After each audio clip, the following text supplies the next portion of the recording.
Green बस आई है, ठीक है, सहूलत है। किन्ने वास्ते बनाई है? गरीबों वास्ते बनाई है ना। फिर इतने गरीब जेडे पैसे रहे हो कितने जाओ? 20 रुपए के पिछे जी घर का राशन है, रोटी आटा है, वो कितों लैके आऊगा जो अगर इतों कमा के नहीं जाऊगा तो?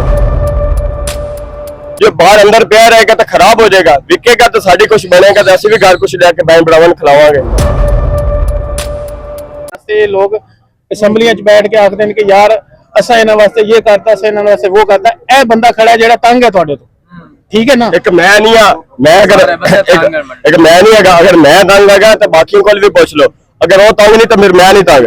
मतलब कि मैं बैठा ना बाहर है, थोड़ा बहुत बाहर है तो की होना कम। अगर दुकान के अंदर होएगा सब्जी फ्रूट का काम, बाहर होएगा तो विकेगा, गाहक नूं नजर आएगा। जो बाहर नहीं होएगा अंदर होएगा, चीज़ां पईयां खराब हो जूगी। साडी लखा 1.5 लाख की 50,000 का समान पिया होंदा, जो बाहर अंदर पिया रहेगा तो खराब हो जाएगा, विकेगा तो साड़ी कुछ बनेगा तो असं भी घर कुछ लैके बहन भरावां खिलावांगे। इतने पिया पिया खराब हो जाता जी। थोड़ा जी फुटपाथ से होना जी, फुटपाथ से भी नहीं लाना, फुटपाथ से थले भी नहीं जाना जी। अगर साढ़ा फुटपाथ तो थोड़ा बहुत बाहर दिखेगा, रोड पे गाहकन दिखेगी चीज तो साड़ी विकेगी।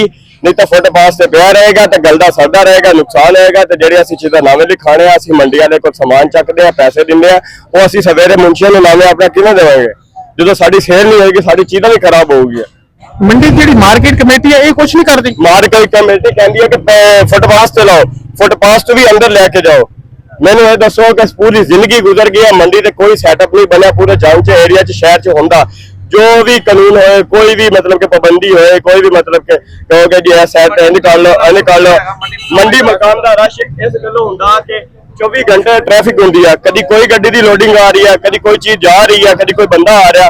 हुण मैंने ये दसो कोई बंदा सामान लैन आए तो वो रक्षा बाहर ही खड़ा करना, साड़ी दुकान के अंदर तो नहीं खड़ा करना। हुण सवेरे कोई दुकान वाले शहर के आए, पिंड वाले आए, उन्होंने सामान अपना इकट्ठा करना तो दुकान के अंदर रेडी तो नहीं खड़ी करनी, दुकान के अंदर रक्षा तो नहीं खड़ा करना, उन्होंने साड़ी दुकान के बाहर ही खड़ा करना आना, उत्ते सामान लेके जाना आना। तुसीं थोड़े जे बंदे इकट्ठे हो के इन्हां दे खिलाफ कोई दरखास्त दो, किसी नूं पेश होवो ताकि इन्हां दा कोई लाहेअमल होए। कि यह केड़ा मसला जी है ग्रीन बस का। जदों दी ग्रीन बस आई है, यकीन मनो साडी अद्धी तो अद्धी सेल भी नहीं रही, ठीक है। और साडा दुकान का किराया भी दुकान का मस्से इकट्ठा होंदा, घर की सब्जी लै जाओ बस। ओ की जी असी की सारे सुबह फजर तो आइए रात शाम तक बैठिए दिलो खबार होके जाइए। असं कुछ कमाना कोई नहीं, असं खाना कोई नहीं, असं अपना कुछ नहीं बनाना। अभी सारी जिंदगी की गुरबत च गुजारी है। निकी निकी गाल तो पहले थोड़ी जुल्म हो रहा है, जायदाद हुक्मरान चल रही है, की आ रहा है कुछ हो रहा, ऊपर वाले कुछ नहीं पुछते, निके वाले इत्थे आन इतने सारे जो मजदूर बैठे उन्होंने आके फड़ के मारे। उत्ते वाले तो जो बैठे ने वो तो साढ़े बारे ये कह रहे हैं कि जी 8,500 जो बंदा महीने का कमा रहा है वो अमीर आदमी है। यानी कि हम 10-15 हज़ार रुपए साडा दुकान का किराया असं महीने बाद वो भी ना कढ़िए तो असं कितने जाइए? फिर मंडी का रूट बंद, ग्रीन बस आई है, ठीक है, सहूलत है, लेकिन रूट वो बनाओ जिस शहर से अगला बंदा भी किन्ने वास्ते बनाई है? गरीबों वास्ते बनाई है ना। फिर इतने गरीब जो पैसे रहे हो कितने जाओ?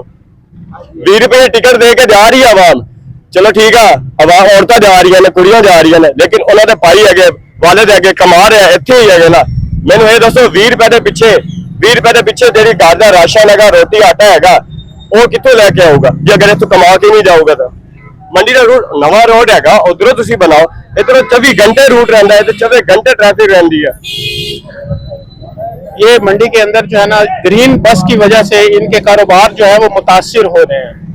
ग्रीन बस का रूट अगर कोई और बन सकता है तो इनका मुतालबा है कि ग्रीन बस का रूट चेंज किया जाए। इस ग्रीन बस की वजह से इनको अपने ठेले लगाने में, रेडी लगाने में दुश्वारी पेश आ रही है। उसके अलावा पैरा फोर्स का सबसे बड़ा इनका मुतालबा है कि पैरा फोर्स को जो है वो पाबंद किया जाए कि वो यहाँ पर लोगों को परेशान ना करे।